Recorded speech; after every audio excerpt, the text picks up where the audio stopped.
知道中国目前最长的地铁线路是哪一条呢？那这一条一定不能在某一个行政区划内，一定是跨了区划的。这条应该是苏州到上海的这条线路。那这条线路全长能够达到205公里啊！当然你接别的算别的，总归200公里以上还是蛮多的，都是苏州到上海啊。而事实上，对于这个从上海来讲，目前会有多条的这个地铁线路呢，是通过这个跨城市的方式来实现的。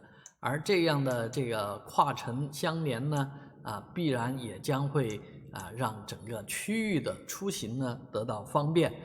区域性来讲，长三角周围、珠三角周围，还有京津冀都曾经号召这个同城化。那同城化来讲，这种跨城地铁就应该大量的出现。而现在我们能够看到的，也是有很多雏形、很多规划出来。